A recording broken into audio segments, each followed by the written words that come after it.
Hello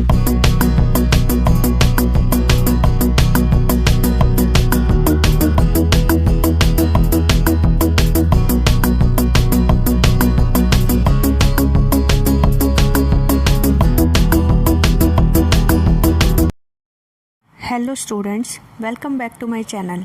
हमने अपनी पिछली क्लास में अकाउंटिंग प्रिंसिपल्स चैप्टर स्टार्ट किया था, जिसमें हमने टाइप्स ऑफ अकाउंटिंग प्रिंसिपल्स पढ़ा था। जिसमें हमने कुछ फंडामेंटल कॉन्सेप्ट्स पढ़े थे, जिसमें going concern concept, consistency concept और अक्रूवल कॉन्सेप्ट हमने पढ़ लिया था। इसके बाद हमने कुछ अदर कॉन्सेप्ट भी पढ़े थे, जिसमें था सबसे पहला कॉन्सेप्ट हमारा बिजनेस एंटिटी कॉन्सेप्ट, और उसके बाद हमने मनी मेजरमेंट कॉन्सेप्ट पढ़ लिया था। अब हम स्टार्ट करने वाले हैं अपने अदर कॉन्सेप्ट से। इसमें हमारा पहला कॉन्सेप्ट आता है accounting period concept. Accounting period concept क्या होता है?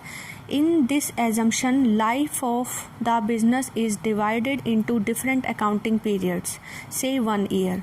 इस कॉन्सेप्ट के अकॉर्डिंग हम क्या करते हैं, बिजनेस की पूरी लाइफ को डिफरेंट अकाउंटिंग पीरियड्स में डिवाइड कर देते हैं। हम बिजनेस की लाइफ को क्या करते हैं, डिफरेंट अकाउंटिंग पीरियड्स में डिवाइड कर देते हैं, और हर अकाउंटिंग पीरियड का हम क्या निकालते हैं, रिजल्ट निकालते हैं कि हमारे अकाउंटिंग इस एक पर्टिकुलर अकाउंटिंग पीरियड में हमारे बिजनेस ने कैसे परफॉर्म किया।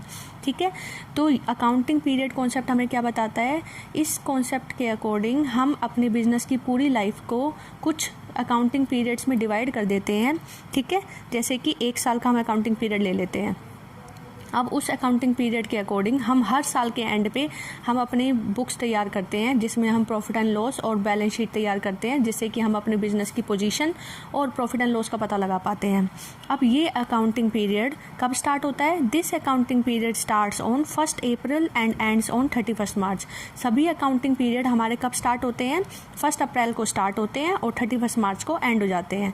ठीक है, अब ऐसी कंपनीज जिनके शेयर्स स्टॉक एक्सचेंज में लिस्टेड होते हैं, उनको क्वार्टरली रिजल्ट्स पब्लिश करने होते हैं। कैसे रिजल्ट पब्लिश करने होते हैं? क्वार्टरली मतलब एवरी 3 मंथ्स में उन्हें अपने रिजल्ट को क्या करना होता है, दिखाना होता है कि उनके बिजनेस ने कितना प्रॉफिट कमाया या उनके बिजनेस की फाइनेंशियल पोजीशन कैसी है। ठीक है, तो नॉर्मल जितनी भी कंपनीज होती हैं वो अपने अकाउंटिंग पीरियड, अपने अकाउंट्स को कब शो करती हैं? 31 मार्च को हर साल के एंड पे, यानी 1 अप्रैल को उनका अकाउंटिंग पीरियड स्टार्ट होता है और 31 मार्च को वो अपनी सारी बुक्स तैयार कर लेती हैं और अपने अकाउंट्स प्रिपेयर कर लेती हैं और उनको पब्लिश करती हैं। ऐसी कंपनीज जिनके शेयर्स स्टॉक एक्सचेंज पे लिस्टेड हैं, उन्हें अपना रिजल्ट क्वार्टरली क्या करना होता है, पब्लिश करना होता है। ठीक है, यानी एवरी 3 मंथ्स में उन्हें अपनी प्रॉफिटेबिलिटी और फाइनेंशियल पोजीशन को क्या करना होता है, पब्लिश करना होता है। ठीक है, अब जैसे हम इसका एक एग्जाम्पल ले लेते हैं कि ये हमारी बिजनेस की पूरी लाइफ है। ठीक है, कि हमारा बिजनेस ऐसे लाइफ टाइम चलता रहेगा। अब उस लाइफ को हमने क्या कर दिया, कुछ पार्ट्स में डिवाइड कर दिया। जैसे कि हमने 1 साल का 1 अप्रैल से 31 मार्च बना लिया, ये हमारा फर्स्ट अकाउंटिंग पीरियड हो गया। ठीक है, फिर उसके बाद 31 मार्च से 1 अप्रैल से फिर हमारा 31 मार्च, फिर उसके बाद 3rd अकाउंटिंग पीरियड। इस तरीके से हमने अपने क्या कर लिया, पूरी लाइफ को बिजनेस की डिवाइड कर दिया अकाउंटिंग पीरियड्स में। अब ये अकाउंटिंग पीरियड कब स्टार्ट होगा? 1 अप्रैल को स्टार्ट होगा, 31 मार्च को एंड हो जाएगा। अब इस 31 मार्च को हम क्या करेंगे, अपने बिजनेस की बुक्स तैयार करेंगे। ठीक है, 31 मार्च को हम क्या करेंगे, अपनी बिजनेस की बुक्स तैयार करेंगे, जिसमें हम प्रॉफिट एंड लॉस अकाउंट तैयार करेंगे, बैलेंस शीट तैयार करेंगे, ताकि हम अपनी बिजनेस की जो भी प्रॉफिटेबिलिटी है और फाइनेंशियल पोजीशन है उसको क्या कर सकें, डिपिक्ट कर सकें। ठीक है, तो एवरी 31 मार्च को हम अपने अकाउंट्स की बुक्स तैयार करेंगे। तो इसे हम क्या बोलते हैं, अकाउंटिंग पीरियड कॉन्सेप्ट। क्या बोलते हैं? Accounting period concept. अब इसके बाद हमारा नेक्स्ट कॉन्सेप्ट आता है historical cost concept. Historical cost concept क्या होता है? According to this concept assets are ordinarily recorded on their cost price और the price at which they were acquired. Historical cost concept क्या बताता है?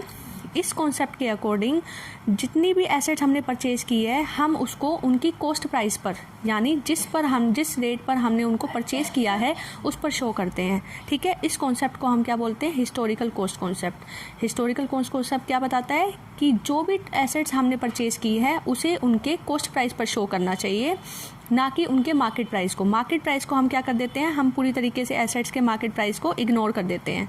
ठीक है, हिस्टोरिकल कॉस्ट कॉन्सेप्ट में मार्केट प्राइस को इग्नोर किया जाता है और सिर्फ कॉस्ट प्राइस पर ही बुक्स को क्या किया जाता है, शो किया जाता है। ठीक है, अब इसका एक एग्जांपल जैसे हम ले लेते हैं। A business purchased a building for ₹20 lakh. एक बिजनेस ने 20 परचेज की एक बिजनेस ने कितने की बिल्डिंग परचेज की, 20 लाख रुपीज़ की बिल्डिंग परचेज की। The building will be recorded in the books at this price. अब बिल्डिंग को हम बुक्स में किस पर शो करेंगे, एसेट्स में। हम एसेट्स में बिल्डिंग को इस प्राइस पर 20 लाख पर शो करेंगे, चाहे अभी हमारी बिल्डिंग की वैल्यू, मार्केट वैल्यू कुछ भी चल रही हो, हम उसकी मार्केट वैल्यू को क्या कर देंगे, इग्नोर करेंगे, उसको कंसिडर नहीं करेंगे। ठीक है, तो हिस्टोरिकल कॉस्ट कॉन्सेप्ट हमें क्या बताता है कि जो भी हमने अपनी एसेट्स जिस प्राइस पर परचेज की थी उसी प्राइस पर हमें उसको क्या करना होता है, बुक्स में शो करना होता है। और जो उसकी मार्केट वैल्यू अभी चल रही है और जितना भी उसकी मार्केट वैल्यू में इंक्रीज और डिक्रीज हो रहा है करंट बेस पे, उसको हम क्या करेंगे, इग्नोर करेंगे। ठीक है, ये होता है हमारा हिस्टोरिकल कॉस्ट कॉन्सेप्ट। अब इसके बाद हमारा नेक्स्ट कॉन्सेप्ट आता है dual aspect concept. Dual aspect concept क्या होता है, this concept states that every transaction has dual aspect. ये जो कॉन्सेप्ट है, ये कॉन्सेप्ट हमें क्या बताता है कि हर ट्रांजैक्शन के दो एस्पेक्ट होंगे।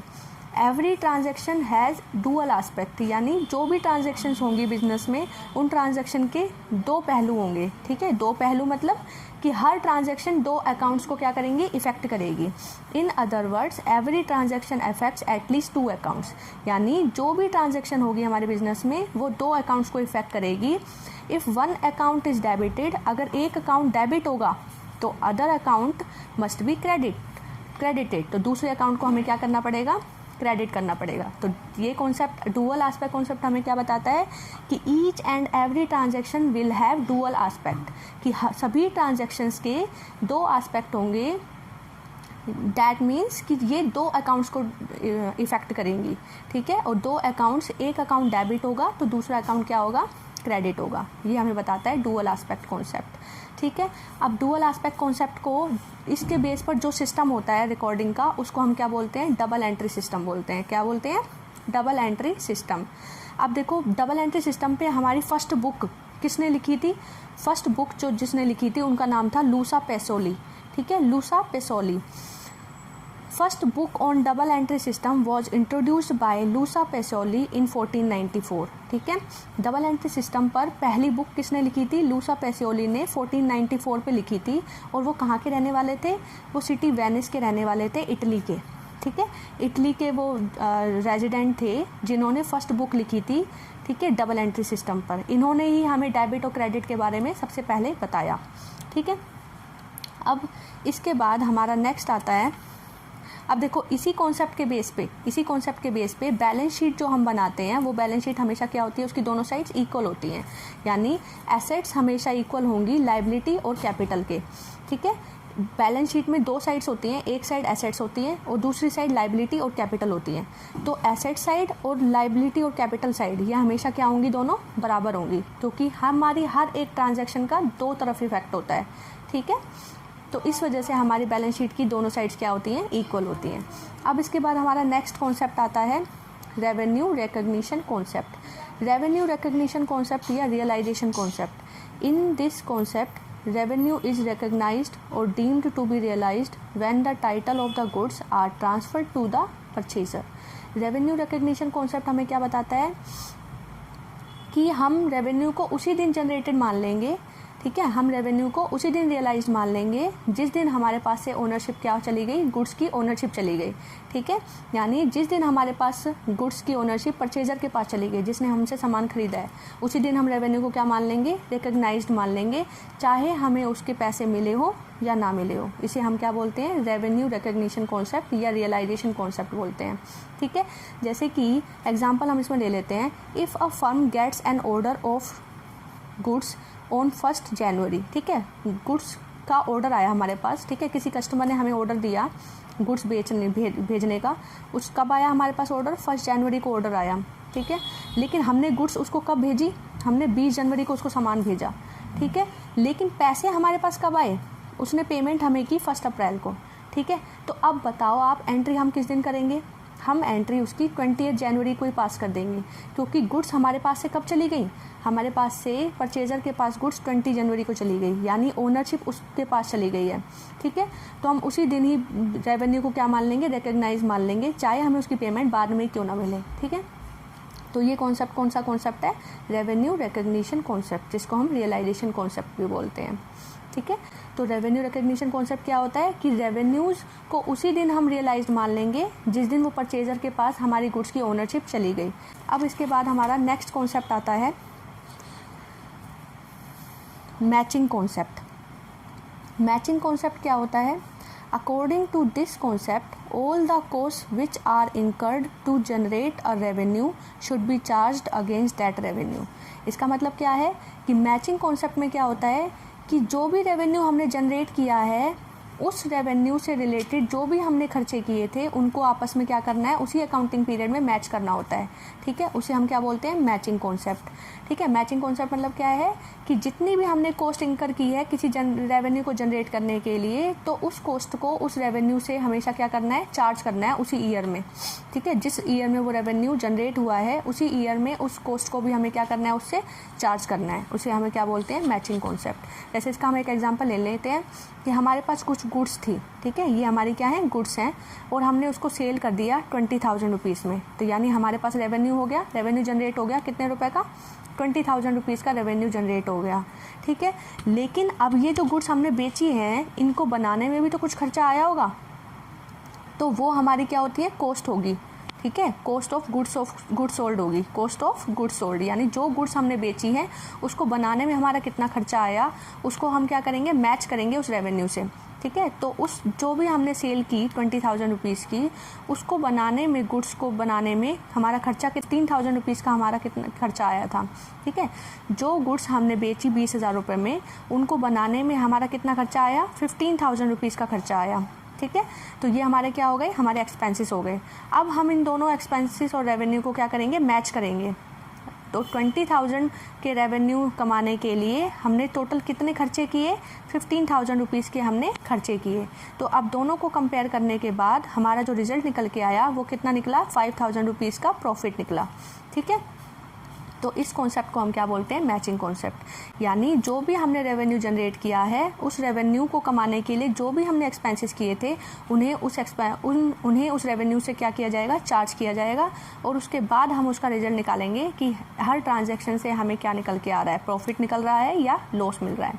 ठीक है, तो यह कॉन्सेप्ट क्या होता है? Matching concept. अब इसके बाद हमारा नेक्स्ट आता है ऑब्जेक्टिविटी कॉन्सेप्ट। ऑब्जेक्टिविटी कॉन्सेप्ट क्या होता है? According to this concept accounting should be free from personal bias. यानी हम इस कॉन्सेप्ट के अकॉर्डिंग क्या होती है कि अकाउंटिंग में पर्सनल जजमेंट का यूज़ नहीं होना चाहिए। मतलब कोई पर्सन अपनी पर्सनल जजमेंट से अकाउंटिंग ना करे। ऑब्जेक्टिविटी कॉन्सेप्ट हमें क्या बताता है कि जितने भी ट्रांजैक्शंस हैं उनसे रिलेटेड वेरीफाइबल डॉक्यूमेंट हमारे पास होने चाहिए, या फिर वाउचर्स होने चाहिए जो कि वेरीफाई करें उस ट्रांजैक्शन को। ठीक है, कि वो ट्रांजैक्शन अकर हुई है। जैसे हम इसका एग्जांपल ले सकते हैं, when the goods are purchased for cash. ठीक है, जब हमने गुड्स परचेज की कैश में, ठीक है, तो उस ट्रांजैक्शन के लिए हमारे पास क्या होना चाहिए? हमारे पास कैश मीमो होना चाहिए। यानी हमने कोई चीज़ परचेज़ की है तो हमें उसका बिल मिला होगा, उस बिल को हम क्या बोलते हैं? कैश मीमो बोलते हैं या कैश रिसीट बोलते हैं। ठीक है, तो हमने जब कैश परचेज़ किया तो हमारे पास उस ट्रांजैक्शन का क्या होना चाहिए? कैश मीमो होना चाहिए, जिससे कि वो ट्रांजैक्शन क्या हो जाए? वेरीफाई हो जाए। ठीक है, तो ऑब्जेक्टिविटी कॉन्सेप्ट क्या बताता है कि सारे जो भी ट्रांजैक्शंस हैं वो ट्रांजैक्शंस डॉक्यूमेंट से क्या होनी चाहिए? वेरीफाई होनी चाहिए, ताकि हम उन्हें फ्यूचर में क्या कर सकें? चेक कर सकें कि जितनी भी ट्रांजैक्शंस हैं वो अकॉर्डिंग टू डॉक्यूमेंट है या नहीं है। ठीक है, तो ये हमें बताता है ऑब्जेक्टिविटी कॉन्सेप्ट। अब एक बार हम फिर से इनको एक बार रिवाइज कर लेते हैं, जितने भी हमारे कॉन्सेप्ट अभी हमने पढ़े। सबसे पहला कॉन्सेप्ट हमारा था अकाउंटिंग पीरियड कॉन्सेप्ट। इस कॉन्सेप्ट में क्या होता था कि बिजनेस की पूरी लाइफ को हम क्या कर देते थे? पार्ट्स में डिवाइड कर देते थे, और एवरी पार्ट को एक अकाउंटिंग पीरियड बोला जाता है। जैसे कि एक साल का एक अकाउंटिंग पीरियड बना लिया। ठीक है, वो अकाउंटिंग पीरियड 1 अप्रैल को स्टार्ट होता है और 31 मार्च को एंड हो जाता है। ठीक है, और every end of the accounting period हम क्या बनाते हैं? हम अपनी बुक्स तैयार करते हैं। जैसे हर 31 मार्च को हम क्या करेंगे? अपनी बुक्स तैयार करेंगे, प्रॉफिट एंड लॉस अकाउंट तैयार करेंगे, बैलेंस शीट तैयार करेंगे, जिससे कि हमारे बिजनेस की फाइनेंशियल पोजीशन और प्रॉफिटेबिलिटी हम जान सकें। ठीक है।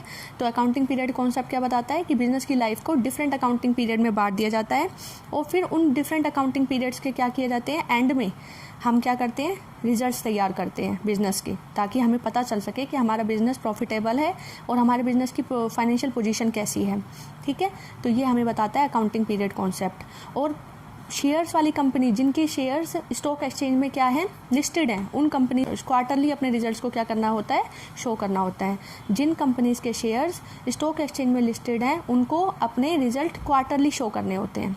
ठीक है, इसके बाद हमारा अकाउंटिंग पीरियड के बाद आता है historical cost concept. Historical cost concept क्या होता है, जिसमें जो एसेट्स हमने जितने रेट पर परचेज की थी, यानी कोई भी एसेट्स जो बिजनेस में परचेज हुई है उसे हम किस पर रिकॉर्ड करेंगे, उसके कॉस्ट प्राइस पर रिकॉर्ड करेंगे, यानी जितने पे हमने उसको क्या किया था, परचेज किया था। और मार्केट वैल्यू को, जो अभी उसका जितनी भी इंक्रीज और डिक्रीज हो रहा है उसकी वैल्यू में उसको हम क्या करेंगे, इग्नोर कर देंगे। इसका हमने एग्जांपल क्या लिया था कि एक बिल्डिंग हमने 20 लाख रुपए की परचेज़ की, तो हम उसको रिकॉर्ड कितने पे करेंगे, 20 लाख रुपीज़ पे रिकॉर्ड करेंगे, चाहे अब उस बिल्डिंग की वैल्यू कुछ भी क्यों ना हो। ठीक है, तो उसकी मार्केट वैल्यू को हम क्या कर देंगे, इग्नोर कर देंगे। उसे हम क्या बोलते हैं, हिस्टोरिकल कॉस्ट कॉन्सेप्ट। अब इसके बाद हमारा नेक्स्ट आता है dual aspect concept. Dual aspect concept में क्या होता है कि सभी ट्रांजैक्शन के दो पहलू होंगे, यानी हर ट्रांजैक्शन दो अकाउंट्स को इफेक्ट करेगी। ठीक है, एक अकाउंट डेबिट होगा तो दूसरा अकाउंट क्या होगा, क्रेडिट होगा। और इस सिस्टम को हम क्या बोलते हैं, जिसकी अकॉर्डिंग हम रिकॉर्डिंग कर रहे हैं, इसे हम डबल एंट्री सिस्टम बोलते हैं। ये डबल एंट्री सिस्टम पर पहली बुक किसने लिखी थी, लूसा पैसियोली ने लिखी थी 1494 में। ठीक है, पहली बार ये बुक डबल एंट्री सिस्टम पर किसने लिखी थी, लूसा पैसियोली ने 1494 में लिखी थी, जो कि इटालियन पर्सन थे। ठीक है, अब इसके बाद हमारा नेक्स्ट कॉन्सेप्ट आता है revenue recognition concept. Revenue recognition concept क्या होता है कि हम रेवेन्यू को उसी दिन जनरेट मान लेंगे जिस दिन हमने गुड्स क्या कर दी, ओनरशिप किसी और पर्सन को दे दी। यानी जिस दिन हमने सेल की, ठीक है, तो अब सेल हमने की और उसके बाद जिस दिन हमारा सामान चला गया, ठीक है, हमारा सामान परचेजर के पास चला गया, यानी परचेजर के पास ओनरशिप चली गई, तो हम उसी दिन उस रेवेन्यू को क्या मान लेंगे, रिकग्नाइज्ड मान लेंगे, उस रेवेन्यू को रियलाइज्ड मान लेंगे। ठीक है, जैसे कि इसमें हमने एग्जांपल लिया था कि एक फर्म को ऑर्डर मिला 1 जनवरी को। ठीक है, तो जिस दिन उसको ऑर्डर मिला उस दिन हम उसकी एंट्री पास नहीं करेंगे। हम किस दिन उसकी एंट्री पास करेंगे, जिस दिन हमने गुड्स को सप्लाई कर दिया परचेजर को। यानी अब गुड्स किसके पास चली गई है, परचेजर के पास चली गई है, तो अब उसका ओनर कौन हो गया है लीगली, अब उसका ओनर परचेजर हो गया है।